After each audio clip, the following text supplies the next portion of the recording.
Hi, I'm John Green. Welcome to my salon. Hey there, Will Wheaton. This is Mental Floss. So do you have a thing for dazzling undead stalker types? Because if so, Harvard Extension's class Vampires in Literature and Film is probably tailor-made for you. Get it? Tailored? Taylor Lautner? He has a V-shaped torso? There's a pun. What? I like his torso. Anyway, in addition to Edward and Bella, the course also covers, some more established vampires, like the ones made by Byron and Stoker. And that's just the first of many classes that I will be introducing to you today that you will wish you could enroll in instead of Econ 101.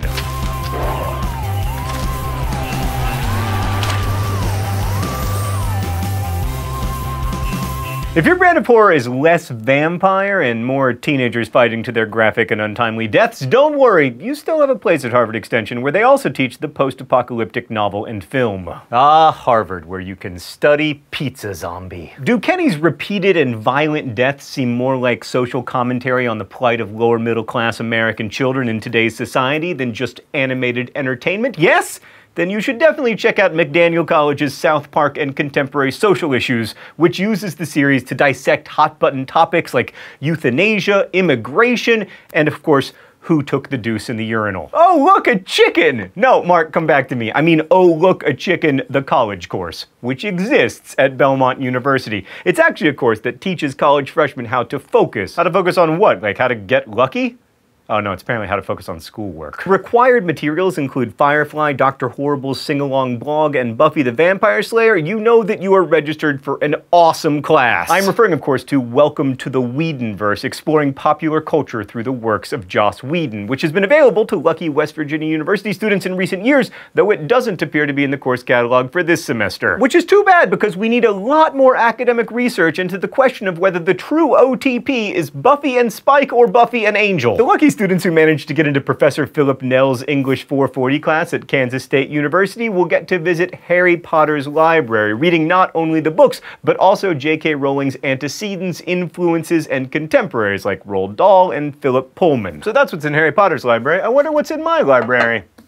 Beauty for Ashes by Eugenia Price. Oh, no, just kidding, it's booze. Johns Hopkins and Georgetown have both used The Wire to take a look at issues such as urban health problems, drug use, and philosophy. If you've ever gotten the flu, you've probably been homesick, and therefore you've watched Judge Judy, and you've scratched your head at some of the arguments presented. So you'd probably enjoy arguing with Judge Judy, a rhetoric class offered last spring at Berkeley. And yes, I said Berkeley. The class examines logical fallacies and discusses why those strategies are so prevalent. What show could possibly be better suited to examine mid-century roles of masculinity and femininity than Mad Men? That's what Assistant Professor Joyce Mao at Middlebury College thought, so she started the Mad Men and Women class in 2012. Speaking of traditional feminine roles, let's check out Oberlin's How to Win a Beauty Pageant course. Contrary to the class title, of course, students don't actually discover like Vaseline application tips or find out how to answer tough questions about geography. Nor do they watch episodes of Toddlers and Tiaras. You would know this if you knew anything about Oberlin. Instead, the class uses the pageant to analyze issues including race, gender, class, and sexuality. Many of us would love to get college credit for watching Adult Swim, Adam Sandler movies, and Will Ferrell movies, as long as it's not the recent Adam Sandler movies. Well, at Kent State, that is possible. Adjunct Professor of Film Ron Russo teaches all three courses. In the Adult Swim class, students get to watch about 35 shows and write a final paper on the series of their choice. The Sandler class reviews Sandler's comedy albums and more than a dozen Sandler/Happy Madison films in chronological order, hopefully stopping before Jack and Jill. And the Will Ferrell class, which just launched this fall, reviews the comedian's TV shows, films, and webisodes. Back in 2007, you could take a class at Occidental College called The Phallus, which discussed the phallus. The course was a survey of theories and meaning across cultures and genders,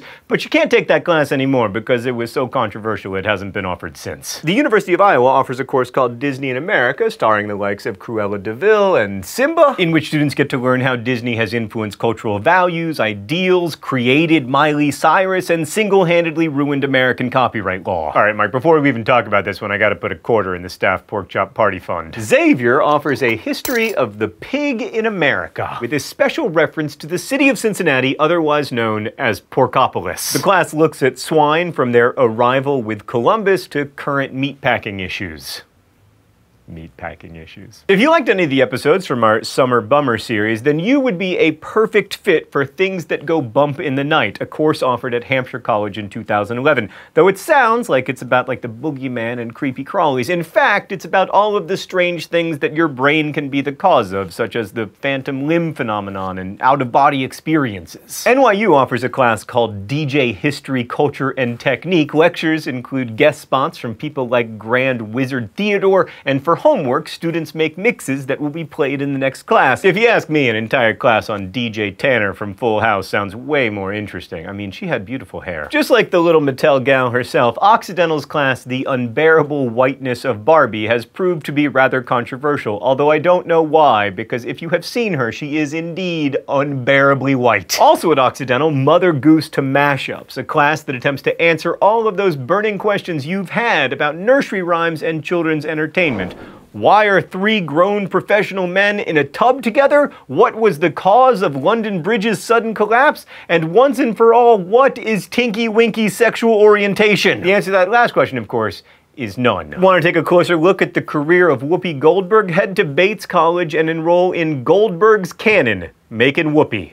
I mean, I'll take any excuse to watch Sister Act 2 again. If you know anyone who could use a lesson in penny pinching, you should send them toward Alfred College's Tight Watery Honors course, where they'll get to explore the assumptions and values of our consumer society. Unfortunately, for those who prepared for the course with TLC marathons, knowledge of extreme couponing is not a prerequisite. And speaking of the assumptions and values of our consumer society, you should also check out The Joy of Garbage, a class at Santa Clara University that aims to teach you, you know, what happens to all that garbage you make. At Pitzer College, you can take Tattoos in Popular American Culture, which examines the meaning and significance of tattoos across race, class, gender, and sexuality. Do you think they talk about Zac Efron's YOLO tattoo? Does Zac Efron really have a YOLO tattoo, Meredith? Is that for real?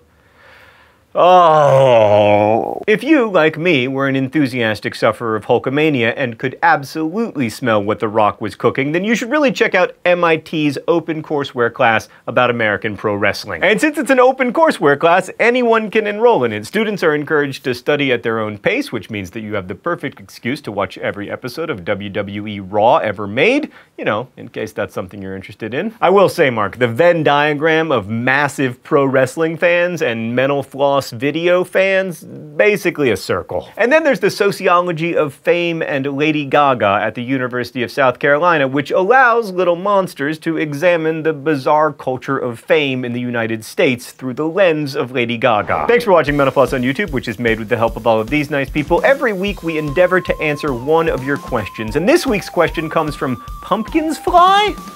They do? Meredith says they don't, which thank God. Anyway, the question is, where does the name of the fruit orange come from? Is it the color orange, or is it that the color orange is called orange because it looked like an orange and henceforth people referred to the color by the name of the orange, or the opposite? Well, Pumpkins Fly, based on your username and your question, I'm gonna take a gander and guess that you love the color orange. The fruit's name came first, and the color's name followed. In fact, there's a Mental Floss article on this very topic that you can find in a link in the video info below. By the way, Mental Floss isn't just a web series, it's also like a t-shirt company and an actual real-life magazine, and if you go to the Mental Floss store link in the video info below and use the code YouTubeFlossers, you'll get 15% off any order. Thanks again for watching Mental Floss on YouTube, and as we say in my hometown, peace out, Cub Scouts.